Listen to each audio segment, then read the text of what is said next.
Hey, what's up, Raider Nation? My name is Anthony Galaviz. It's Tuesday, August 19th, 2025. Hope everybody had a great Tuesday.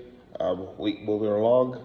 Remember, the Raiders have a last preseason game on Saturday at 7 against the Arizona Cardinals on the road. It's the last chance for uh, hopefuls to make the initial 53-man roster. Not sure how much playing time the starters are going to get.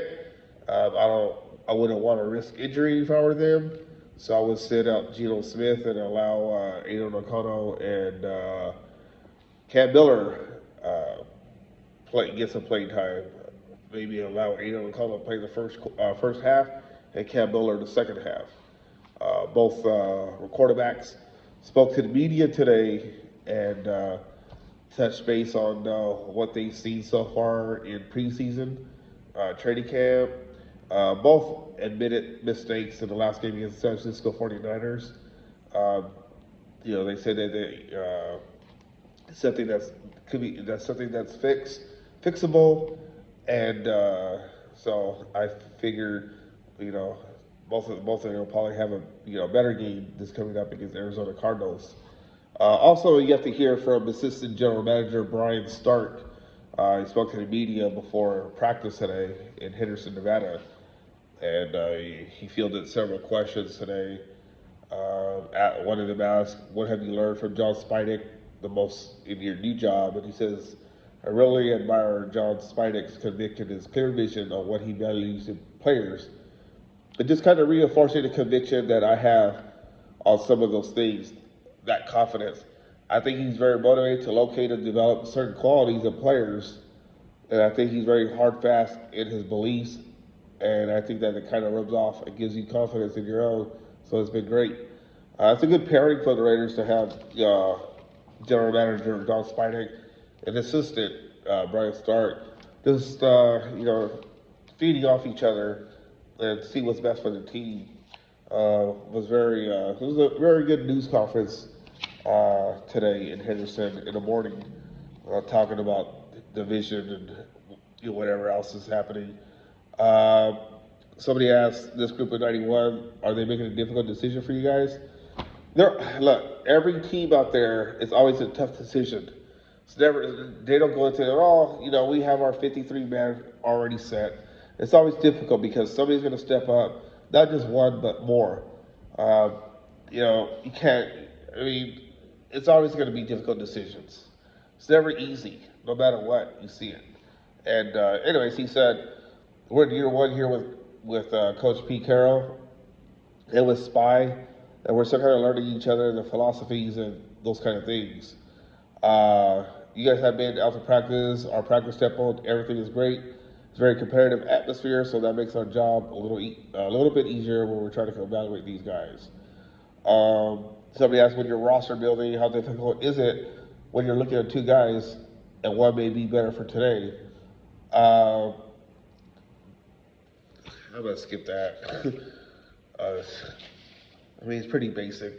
Um, let's see here.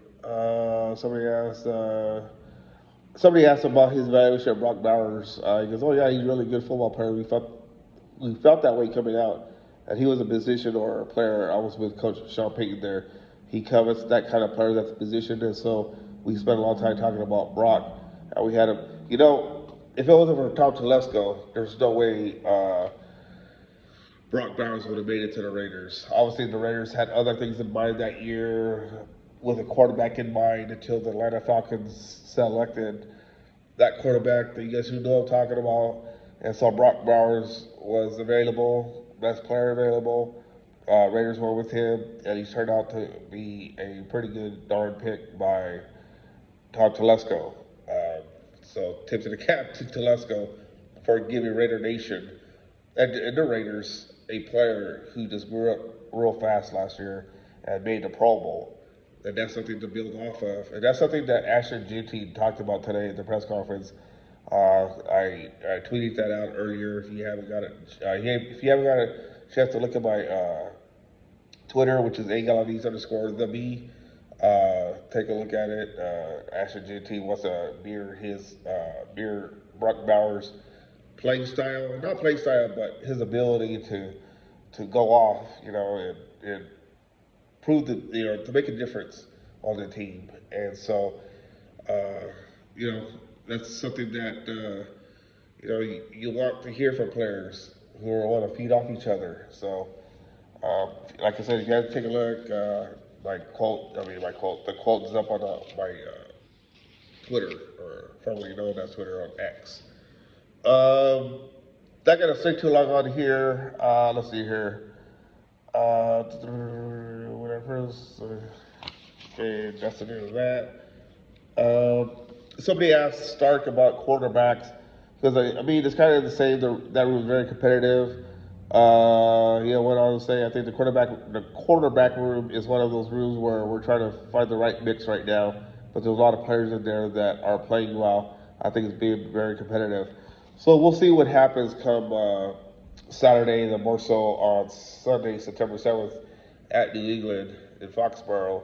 How I'm eager to see how if this quarterback, because I've been on this quarterback, because I feel like I don't think they have a good makeup. What do I know? These coaches know more, obviously, but I want to see what group they put out there. Then if it could create turnovers, some like Jeremy Chin did last week against the San Francisco 49ers. So we'll see on that. We'll see what else. I think that's about it. Raiders are going to practice tomorrow. I believe Coach Pete Carroll will be speaking for the media. Tomorrow's Wednesday. Trying to think. There's no media availability Friday, so they got practice Wednesday, Thursday. So 2 media days. You'll hear from. Let me double check real quick before I let you guys go. Be real quick. Look at the Raiders practice schedule real quick. So tomorrow it will be, head coach Pete Carroll selected players. Then Thursday, assistant coaches. So, anyways, my name is Anthony Galaviz. Please tell your friends. The numbers are going up in the subscriber. Tell your friends, family to follow me because I love talking about the Raiders. So, again, my name is Anthony Galaviz. Talk to you tomorrow.